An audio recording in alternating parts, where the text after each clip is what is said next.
आज हम देखेंगे रिडक्स क्या होती है। तो ये हमारी जो रिपॉजिटरी है फॉर 1997/react.js, इसके ऊपर ही चले जाएं। तो यहाँ हमारे पास रिडक्स का एंड में आपको मिल जाएगी एक लिंक, उससे रिडक्स पे चले जाएं। तो रिडक्स क्या है बेसिकली, हमने देखा था रिएक्ट में हर कंपोनेंट की स्टेट मैनेज हो रही थी। लाइक अगर देखा जाए यहाँ इनको हम सारों का कंपोनेंट लिया जाए, app.js की अपनी स्टेट थी, होम पेज की अपनी स्टेट थी, ब्लॉग की अपनी स्टेट होगी, कमेंट्स की अपनी स्टेट होगी। इसी तरह हर कंपोनेंट की अपनी स्टेट थी। अगर सपोज हमारे पास ऐसी सिचुएशन आती है कि ब्लॉग के अंदर तो हमारे पास ब्लॉग शो हो रहे थे, हम क्या करते हैं होम पेज में साइड बार पे कुछ ब्लॉग्स शो करवाना चाहते हैं, लाइक लेटेस्ट ब्लॉग या कुछ ब्लॉग्स हम शो करवाना चाहते हैं। तो हमें क्या करना पड़ना था कि वो जो साइड बार है वहाँ से भी रिक्वेस्ट कॉल करनी पड़नी थी एक गेट की, जो कि ब्लॉग्स गेट करके लाती। तो वो कोड जो था हमारा वो डुप्लीकेट हो जाता और रिक्वेस्ट भी जगह जगह से कॉल होनी थी। तो रिडक्स क्या कहती है, रिडक्स में फ्लक्स का कंसेप्ट कॉल होता है। इसमें यह है कि आपकी जो स्टेट है ना वो सेंट्रल होगी थ्रू आउट द एप्लीकेशन, आपकी एक सेंट्रल स्टेट मैनेज होगी। और जहां आपको लाइक ब्लॉग में चाहिए तो ब्लॉग में आप उस जो सेंट्रल स्टेट है उसको हम रिडक्स में स्टोर कहते हैं उसको, कि स्टोर के पास सारी की सारी स्टेट्स होंगी। स्टोर से आपको ब्लॉग में चाहिए तो ब्लॉग से वो आप डाटा उठा लेंगे स्टोर से, और अगर आपको साइड बार पे चाहिए तो साइड बार में डाटा उठा लेंगे। इसी तरह हमारे पास लाइक अगर अभी देखें हम जो अभी एप्लीकेशन बना रहे हैं इसमें हमारे पास ऑथेंटिकेशन इन्वॉल्व है, यूज़र लॉगिन हुएगा। अब जब यूज़र लॉगिन हुएगा तो हमारे पास जो APIs हैं वो भी स्टेटलेस हैं। आपको पता होगा HTTP जो APIs होती हैं वो स्टेटलेस होती हैं, उन्हें नहीं पता होता कि आपकी रिक्वेस्ट कहाँ से आ रही है। ठीक है, तो APIs को कुछ नॉलेज नहीं है कि रिक्वेस्ट कहाँ से आ रही है।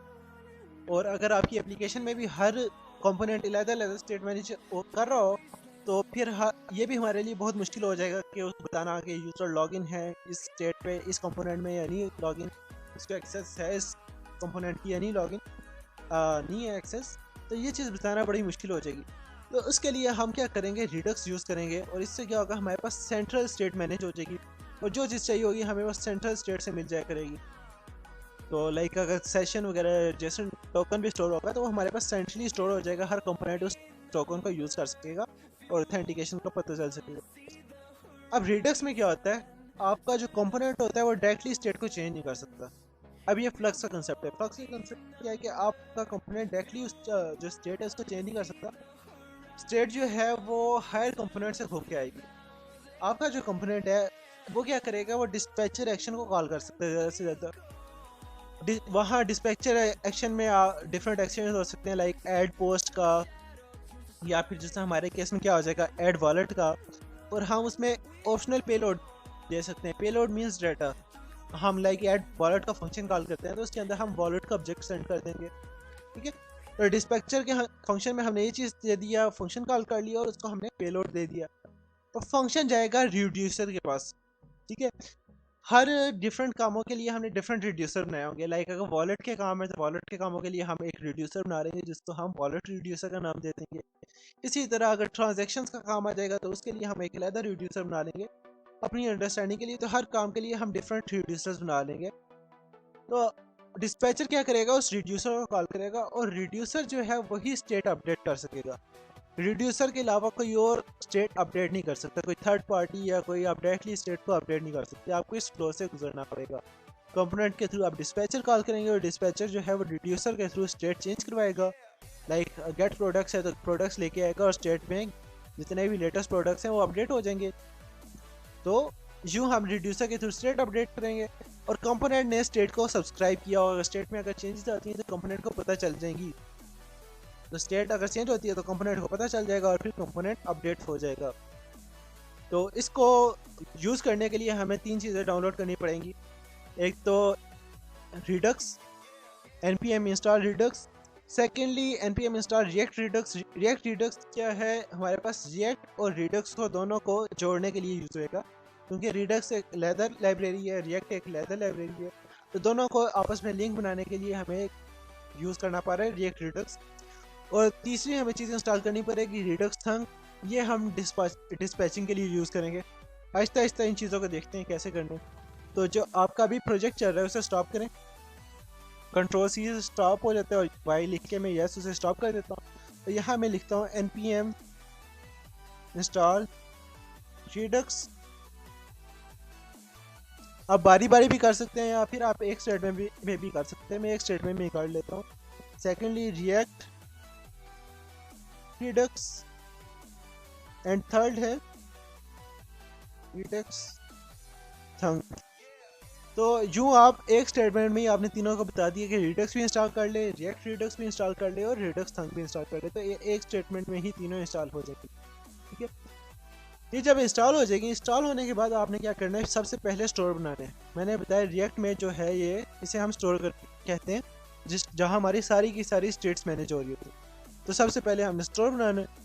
तो स्टोर बनाने के लिए आप आए सोर्स के अंदर, यहाँ एक नई फाइल बना लें, न्यू फाइल, और उसका नाम दे देते हैं store.js। इस नई फाइल में हमने स्टोर बनाना है। तो मैं यहाँ वापस आता हूँ अपने उसके ऊपर, और यहाँ मैं बताता हूँ क्या आपने करना है।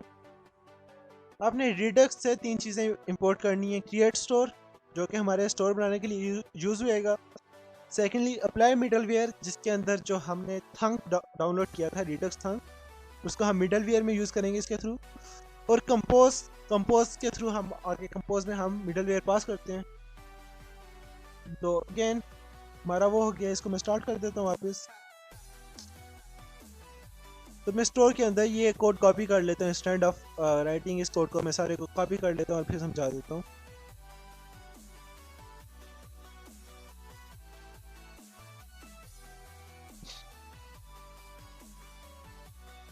ठीक है, आपने ये तीनों चीज़ें इंपोर्ट कर ली और थंक आप इंपोर्ट कर लिया रिडक्स थंक से, जो हमने इंस्टॉल की थी अभी। और ये रूट रिड्यूसर अभी हमने नहीं बनाया, इसको हम बना लेते हैं, इसको भी छोड़ दें। मैंने बताया था रिड्यूसर का काम ही है स्टेट को अपडेट करना। देन ये हमारे पास इनिशियल स्टेट आ गई एप्लीकेशन की, जो फिलहाल एम्प्टी है। इनिशियली अगर हमने एप्लीकेशन को किसी स्टेट से इनिशियलाइज करना होता तो हम यहाँ भी कर सकते थे। देन हमने मिडल वेयर बता दिया, जिसको हमने उसमें थंक एक कांस्टेंट बना लिया, एक वेरिएबल काइंड ऑफ, जिसमें हमने बता दिया कि हम थंक को मिडल वेयर यूज़ करेंगे और इसको हम आगे यूज़ कर लेंगे, और एक स्टोर का वेरिएबल बना लिया। देन ये जो चीज़ यूज़ कर रहा हूँ इसके लिए, बल्कि इससे पहले मैं आप इस तरह करें, आप यहाँ हैं और आप डाउनलोड कर लें रिडक्स डेव टूल्स। ठीक है, ये क्रोम की एक्सटेंशन डाउनलोड कर लें, जिससे आपने रिएक्ट के लिए एक एक्सटेंशन डाउनलोड की थी, रिएक्ट डेवलपर टूल्स।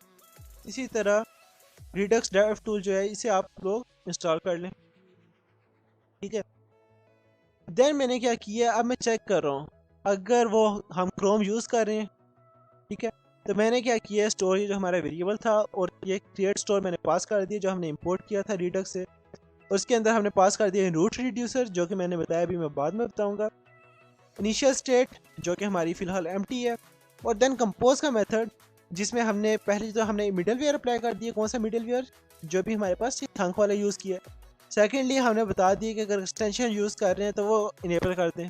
ये आपने एज इट इज़ कॉपी कर लेना, नहीं तो आप एक्सटेंशन यहाँ जब डाउनलोड करेंगे तब भी आपके एक्सटेंशन पे आ रहा होगा। मैं चेक कर लेता हूँ अगर मेरे क्या आ रहा है। तो ये देखें, यहाँ मेरे पे जो एक्सटेंशन है वहाँ आ रहा है, ये जो रिडक्स की एक्सटेंशन है, इंस्ट्रक्ट एलिमेंट में जाके नो स्टोर फाउंड, और यहाँ इंस्ट्रक्शंस हैं कैसे स्टोर क्रिएट करना है। तो स्टोर हमने वन टाइम क्रिएट करना होता है एप्लीकेशन में, और इधर उन्होंने बता भी दिया अगर आप लाइक अगर एक्सटेंशन को आपने करना है तो ये वाला कोड आप ऐड करेंगे, जो कि हमने ऐड किया हुआ है। इससे एक्सटेंशन हमारी इनेबल हो जाएगी, एक्सटेंशन में भी डाटा जाया करेगा। ठीक है, अगर हम क्रोम नहीं यूज़ करें तो हम सिंपल स्टोर को क्रिएट कर रहे हैं, जिसमें हम रूट रिड्यूसर दे रहे हैं, इनिशियल स्टेट दे रहे हैं और मिडल वेयर अप्लाई कर रहे हैं, और एट द एंड हम कर रहे हैं एक्सपोर्ट डिफ़ॉल्ट स्टोर। अब सेकेंडली जो हमने यहाँ यूज़ किया था रूट रिड्यूसर, वो हम बना लेते हैं। तो सोर्स के अंदर ही एक मैं नया फोल्डर बना लेता हूँ रिड्यूसर्स का, और यहाँ हम एक नया रिड्यूसर बना लेते हैं रूट रिड्यूसर के नाम से, रूट रिड्यूसर डॉट जेएस।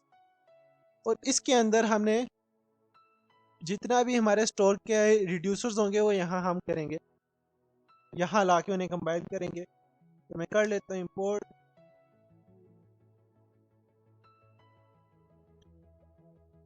यहाँ से रिडक्स से हम combine store combine reducers call करेंगे, और एट द एंड हमने फिलहाल क्या करेंगे, एक्सपोर्ट डिफॉल्ट और कंबाइंड रिड्यूसर्स।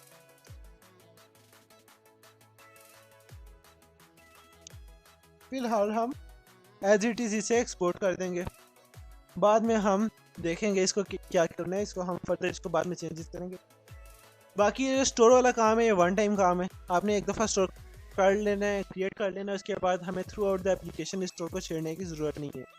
ठीक है, स्टोर बन गया, रूट रिड्यूसर की फाइल बन गया। नो आप लोगों को अभी समझ नहीं आ रहा होगा, आहिस्ता आहिस्ता आपको समझ आने लग जाएगी। देन पूरी की पूरी एप्लीकेशन को हमने स्टोर के थ्रू रैप कर देना है। तो इन दोनों को मैं क्लोज कर देता हूँ क्योंकि इनको वापस काम नहीं है मेरे पास। क्रिएट वॉलेट को भी फिलहाल क्लोज कर देता हूँ।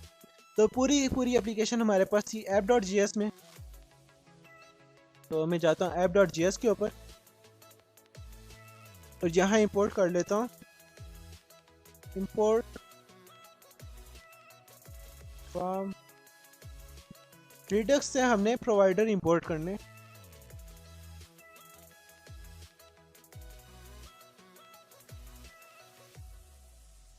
रिडक्स से ये मैं चेक कर लूँ, सॉरी रिएक्ट रिडक्स से, वही मैं कह रहा हूँ, आ नहीं रहा।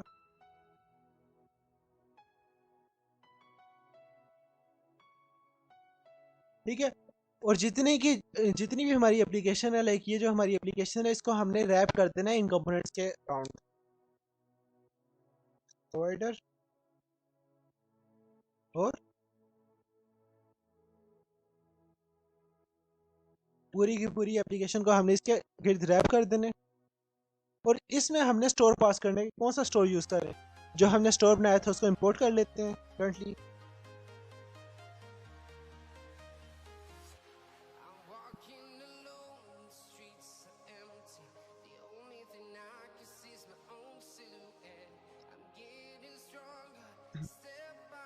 ठीक है, और इसे मैं पास कर देता हूँ।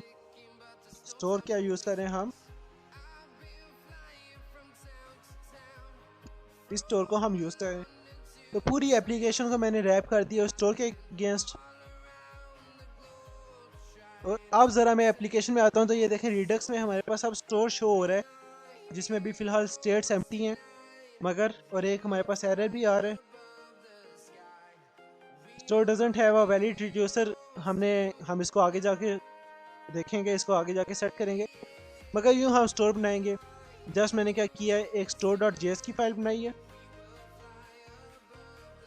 ठीक है, उसके अंदर मैंने स्टोर कॉन्फ़िगर कर लिया, जो कि मैंने बताया वन टाइम कॉन्फ़िगरेशन है इसकी। ठीक है, वन टाइम कॉन्फ़िगरेशन है ये सारी। देन मैंने एक रिड्यूसर्स का फोल्डर बनाया और उसके अंदर मैंने रूट रिड्यूसर्स बनाया है। और इसके अंदर हमने ये फ़िलहाल एक्सपोर्ट डिफ़ॉल्ट और ये कंबाइंड रिड्यूसर्स, यहाँ जितने भी हमारे एप्लीकेशन के रिड्यूसर्स होंगे वो यहाँ मैं कंबाइन करके रिटर्न कर दूँगा। और यहाँ app.js में जाके मैंने प्रोवाइडर इंपोर्ट कर लिया रिएक्ट रिडक्स से, और जो स्टोर है वो हमने इंपोर्ट कर लिया। और उसको मैंने प्रोवाइडर में हमने स्टोर पास कर दिया। कौन सा स्टोर, ये वाला स्टोर जो हमने अभी इंपोर्ट किया। अब आप लोग देख रहे होंगे कुछ चीज़ें मैं ये कर्ली ब्रेसिस में इंपोर्ट करता हूँ और कुछ चीज़ें वैसे इंपोर्ट करता हूँ। तो जो चीज़ें होती हैं ना एक्सपोर्ट डिफ़ॉल्ट, उन्हें मैं विदाउट ये कर्ली ब्रेसिस इंपोर्ट करता हूँ। और जो चीज़ होती है ना सिंपल एक्सपोर्ट होती है, डिफ़ॉल्ट नहीं एक्सपोर्ट होती। लाइक जिस तरह देखें ये ऐप है, एक्सपोर्ट डिफ़ॉल्ट हो रही है, तो अगर ऐप मैंने कहीं यूज़ करनी है तो इंपोर्ट करनी है तो वो मुझे कर्ली ब्रेसिस में नहीं करनी पड़ेगी। अगर सिंपल ऐप होती ना, सिंपल लाइक एक्सपोर्ट लिखा होता तो मुझे कर्ली ब्रेसिस में करनी पड़ती। तो ये डिफरेंस है। तो नेक्स्ट वीडियो में इंशाल्लाह हम ये जो क्रिएट वाला काम किया था, ठीक है, रूट रिड्यूसर भी क्लोज कर देते हैं, app.js भी क्लोज कर देते हैं क्योंकि आगे हमारा काम इसमें नहीं होगा। तो ये जो क्रिएट वाला काम था हमारे पास, क्रिएट वॉलेट वाला, इसको अब हम रिडक्स के थ्रू करेंगे और वो एक पूरे फ्लो में करेंगे, उसका मैं नेक्स्ट वीडियो